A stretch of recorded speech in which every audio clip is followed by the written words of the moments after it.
A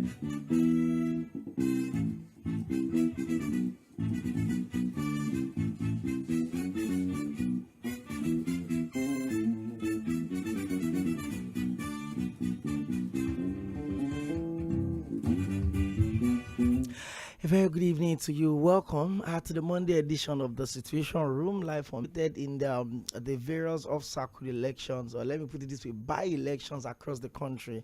I hope you made yourself proud.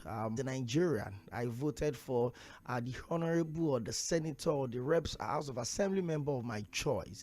Well, some elections were held across the states and, mixed up a lot of things.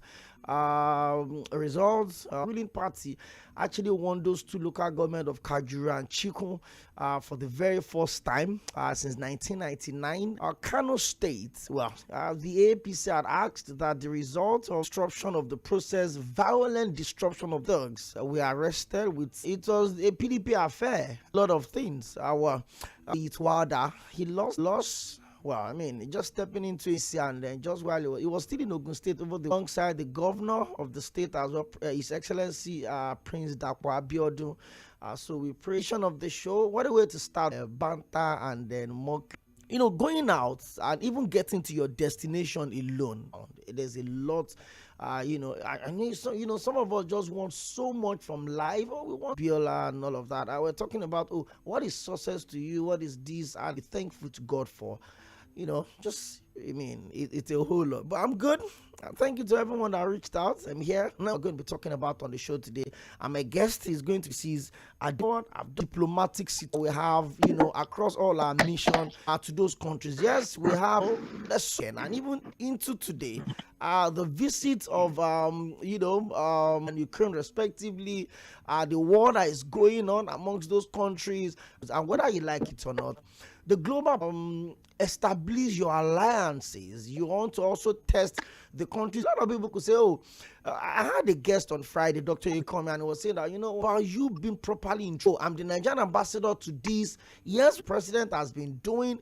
It's okay, but for context, trips, sometimes maybe medical arrest and all of that. But imagine if we have, so that we know that we're wishing the fact that all our diplomacy, the largest democracy in Africa, were the most populated black nation in the world. Office, and I said, irrespective. I was reading recently that our bilateral relationship. Look at the US. Look at an ambassador. You're in that country. Our nations can share honorable politician of the Green Party of Mayor Bart Tomelin at the Austin City Canon Belgian Parliament and ethnic December 2024. Europe. That's NIDO. Join us, Mr. Collins Nwoke. Let's get straight up into this. The fact that you're not by-elections to the Senate in Enugu, House of Reps, still mad with some level of parties were calling for cancel in the count to be elected into political office in the region you represent. When it is meant to be takes place in a competitive out here where I am and believe you are better than your opponent, aggressive manner here. And then on the election day stops. And do you know what come together? People from different political together sometimes in a conduct. Cast your vote, and at that moment, and whatever the outcome is, as a do or die, and that is the way. Can you hear me? Compared to where you're coming from. So absolutely, yeah, I'm sure you're also very conversant with the election. We need to go back to our electoral law in terms of the involvement, especially take our conduct. Very many good things about it and around it.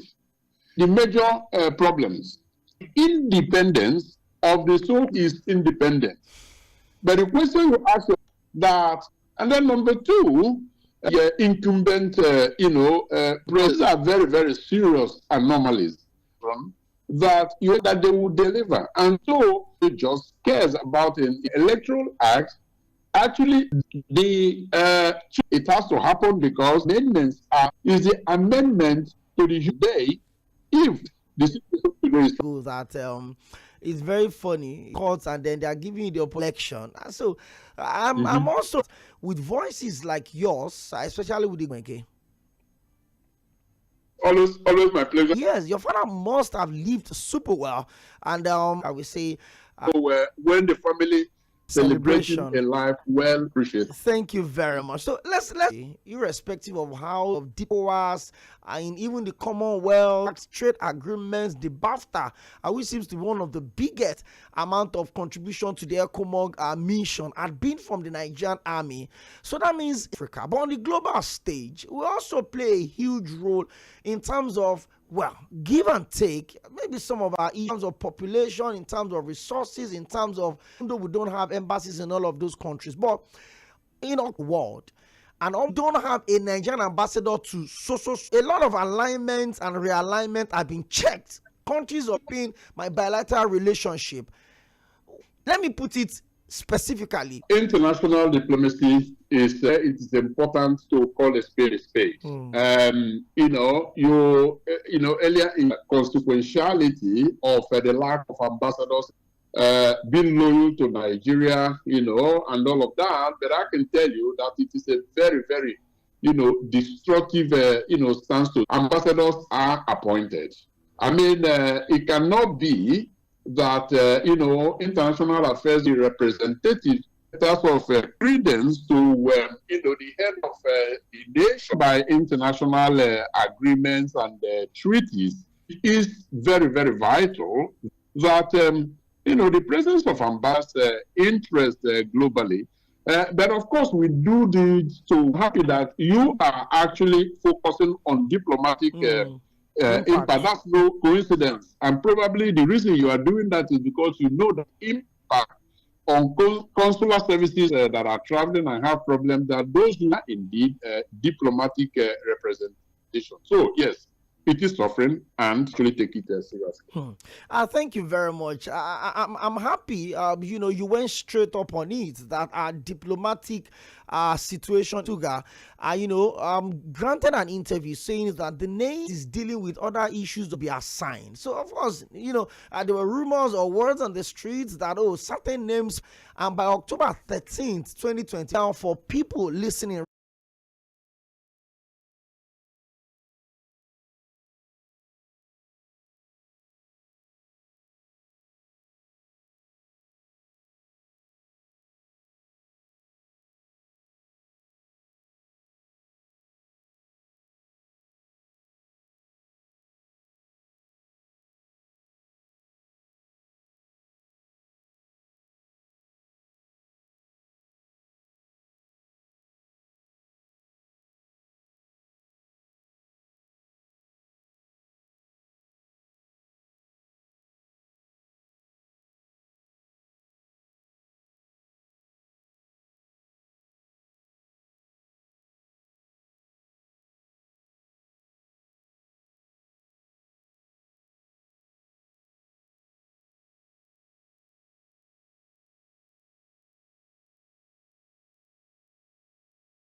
Nigeria, the main salesman for the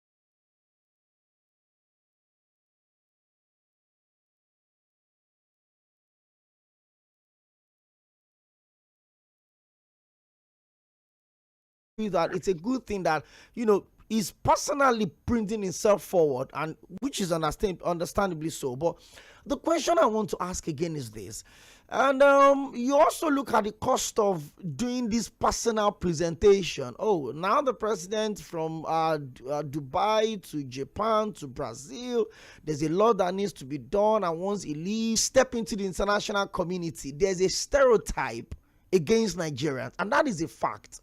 we are viewed differently, that have been giving the country some bad names, and now the government or Nigerians are. And I also believe that it took quite a notorious status. But I don't believe that it is going to be around Nigeria. It had been taken by government, people out, Nigeria abroad. Nigerians are doing fantastically well in different fields of the world, the global economy. And I believe that a few, minute, insignificant number of Nigerians, the most effective tool in fighting such, abnormality is actually for us to promote the good sides of Nigeria, because there is nothing wrong with Nigeria that cannot be fixed experience, but also, Nigeria as a country.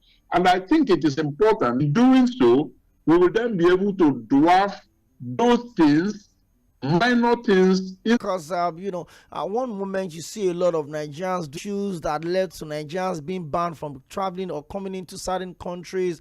You could express that level of positive, energy that we're still going to, stick to this issue a while before we cross to the other part of the conversation. But some of these countries, in what area do you think we need to do more? Just a few months ago, there was a report ships would come from other countries, and what we crave some level of share. You're talking about the steel from pumping their commodities into. What more can we gain? And the but about 2-3 months ago, it was reported that percent in the first quarter.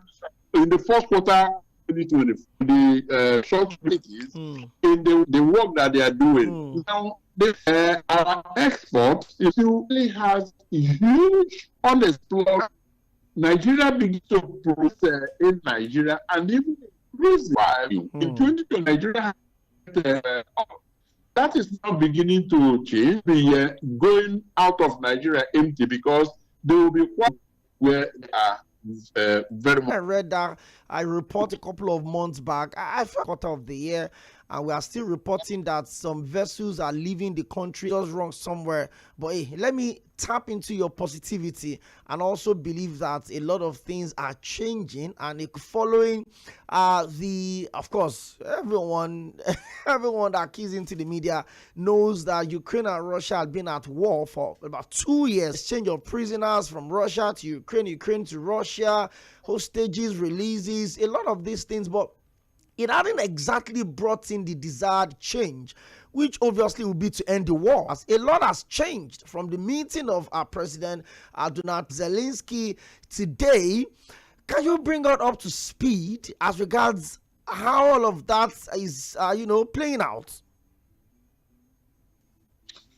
Well, let me say this, that we're having now on the flyer is whether peace would come from once as found, and the presence of justice, the presence of compromise. Because when we look at the Ukraine war, it is not just a local conflict, it's a clash of global power. While Russia sees NATO expansion as a, and so on the other hand, you also have those who, Turkey is on the one hand, and so on and so forth. So the Russian, the Russian symptomatic of a larger global power play. America, yes, America before the that dynamic perhaps is changing. So Ukraine is a victim of. Thank you. I was going to use. There's always quick for us to, jump in at grave war. Over the weekend, it looks like the body language of President Donald Trump is. I don't want to preempt what the outcome of the meeting with Zelensky would do today. But you and I know that things go well with President Donald Trump. But within that period, a lot has changed. Because there's also the Israel versus Palestine, the attack on Gaza. President Zelensky had come out to say that Don't forget us here. Donald Trump troops. Can you have the crystal ball, especially with Putin involved? Absolutely. Now, the point here, Upemi, is that world peace in absolute terms is utopian.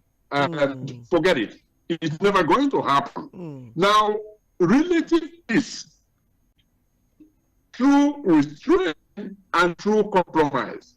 Now, the U.S.-Russia, U.S.-Russia-Ukraine conflict illustrates that peace requires rethinking security. The Oval Office this time around, the Ukrainian leader will give up, and that is where compromise comes in.